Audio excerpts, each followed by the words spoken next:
Hollande, là, juste avant l'affaire Charlie Hebdo, était pas mal à l'attaque dans les médias avec le travail du dimanche. Il essayait de faire croire que la loi, ça se résumait à faire passer de 7 à 12 le nombre de dimanches potentiellement travaillés dans chaque ville. Alors ça, c'est déjà un premier gros volet, qui est beaucoup plus large que le passage de 7 à 12 dimanches. Il y a le travail de nuit, en faisant passer, en repoussant à minuit au lieu de 21 heures les heures qui sont comptées comme du travail de nuit pour le commerce au détail. Le travail dans les gares, dans toutes les gares, les petits commerces pourraient être ouverts le dimanche et de nuit. Et puis surtout l'extension des zones touristiques. On sait qu'aujourd'hui la déréglementation elle a largement commencé avec ces zones de non-droit là. Où les maires peuvent choisir de faire ouvrir tous les dimanches, il y en a dans toutes les villes presque, et ça ce serait décidé directement au niveau préfectoral. Et donc s'il attaque là-dessus, c'est que c'est une mesure qui sait être clivante chez les salariés, puisqu'il y a, je crois, certains sondages avec toute la fiabilité qu'ils ont, donnent 75% de salariés qui sont pour le travail du dimanche, qui s'imaginent qu'en gros ça va permettre à ceux qui le veulent de gagner un petit peu plus, et puis ils le présentent comme ça. Bon, ce qui est quand même intéressant, c'est que les mêmes sondages disent que 85% disent que par contre, ils n'ont pas envie de travailler le dimanche. Donc c'est bien, mais pour les autres, le travail du dimanche. Et puis surtout, ce qu'il faut retenir, c'est que c'est pas du tout l'enjeu, c'est pas de gagner plus, mais bien de gagner moins. Le report, jusqu'ici, avec la réglementation qu'il y a, les patrons sont obligés de compenser le travail de nuit, alors pas toujours, mais souvent par des primes, des compensations salariales diverses. Si le travail du dimanche et de nuit se banalise, on peut être sûr que tout ça, ça va sauter. Et même, quand on parle de repousser de 21 heures à minuit le travail de nuit, c'est bien pour supprimer toute compensation salariale finalement de 21 heures à minuit.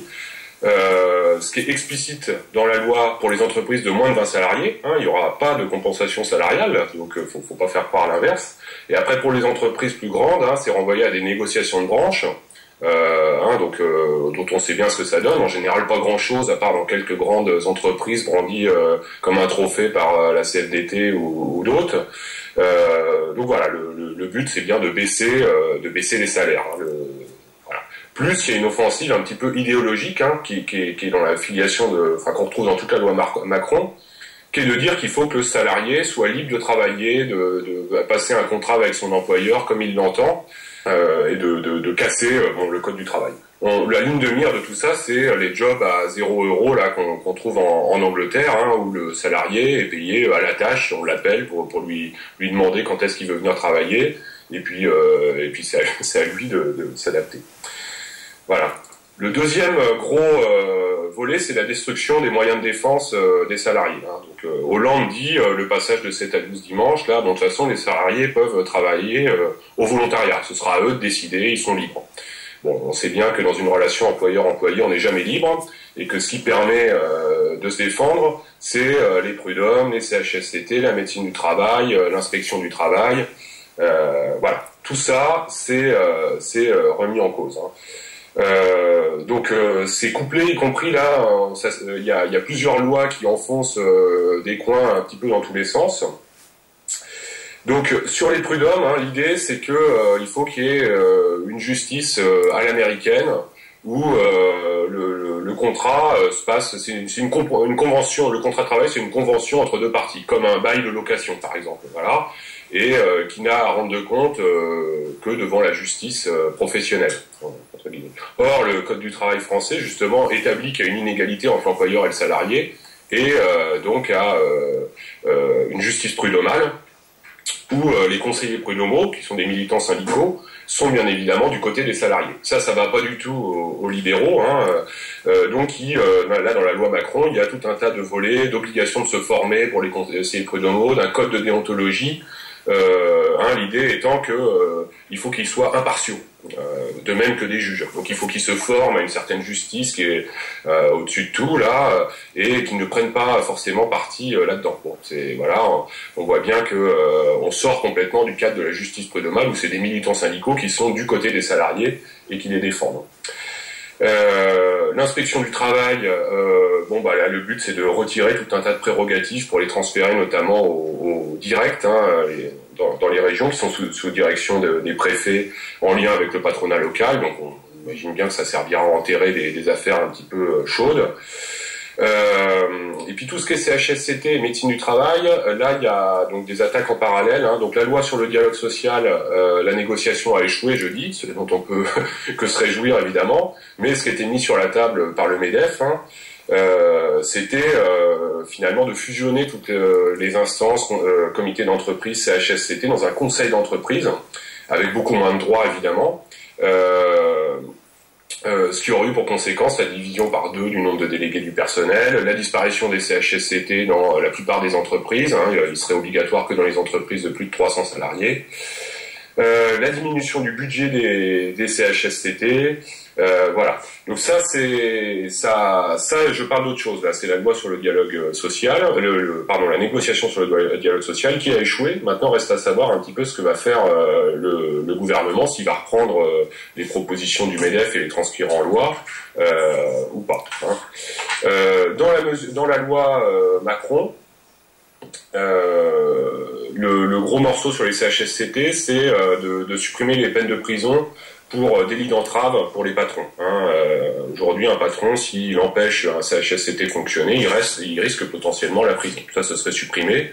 Donc, bon, ça peut avoir l'air anodin, mais évidemment, derrière, ça veut dire que les patrons vont pouvoir s'asseoir tout simplement sur les CHSCT sans grande crainte. Et enfin, sur la médecine du travail, donc là, il y a en parallèle ce qui se mène, c'est un certain nombre de mesures annoncées par Hollande pour, je cite, simplifier l'activité des entreprises face à la lourdeur administrative. Quand on commence à connaître le discours, on sait à peu près ce que ça veut dire. En gros, supprimer les obligations en termes de médecine du travail, donc de visite médicale, et d'obligation du patron de respecter les recommandations de la médecine du travail. Donc là, il y a une pétition qui a été lancée, qui s'appelle Ne pas perdre notre vie à la gagner, qui attaque spécifiquement là sur tous ces enjeux CHSCT, médecine du travail, pour essayer de faire contre-poids. Et un dernier gros volet, c'est tout ce qui est privatisation dans la loi Macron, donc c'est tout ce qui est privatisation et licenciement. Donc il y a toute une série de nouvelles privatisations qui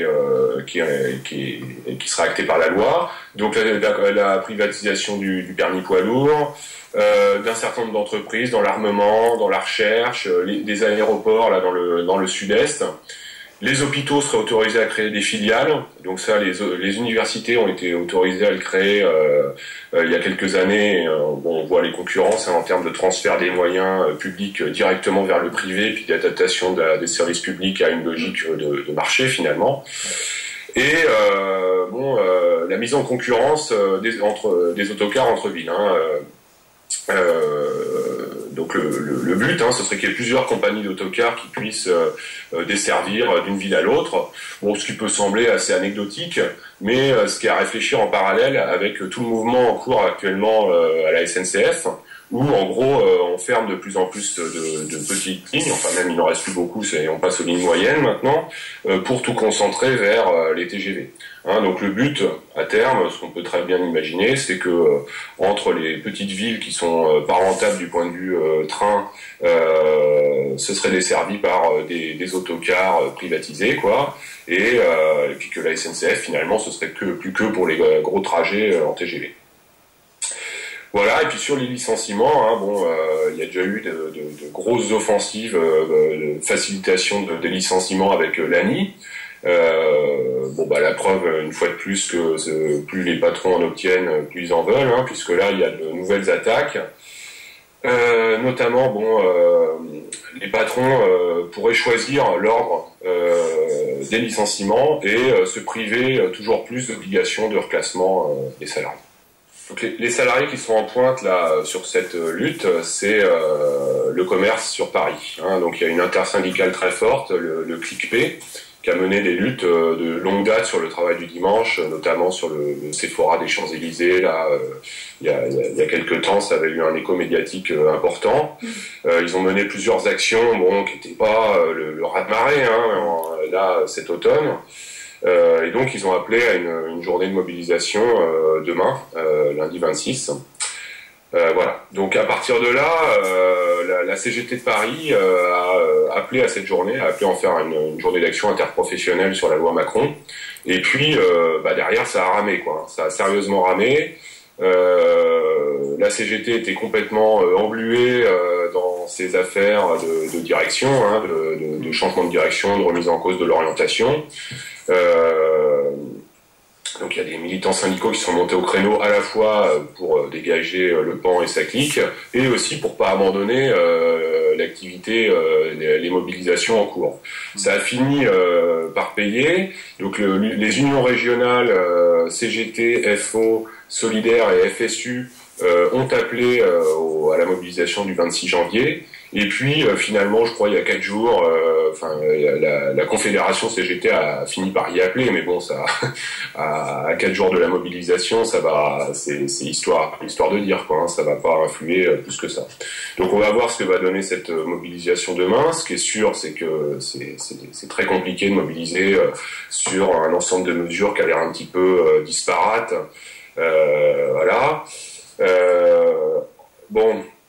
En parallèle, j'ai mentionné là cette pétition sur les CHSCT, la médecine du travail, qui connaît quand même un petit écho. Voilà, donc on va voir un petit peu ce que ça va donner. Il faut essayer de redonner, je pense, toute la cohérence là de cette loi aux salariés. Essayer de voir ce qui fait tilt chez eux, et puis j'espère qu'il va y avoir une nouvelle date de mobilisation là, pas trop tard. Donc s'il y a une mobilisation le 26 janvier, c'est que la loi commence à être débattue le 26 janvier, hein, donc on a beaucoup de retard, mais c'est pas une raison pour pas essayer quoi.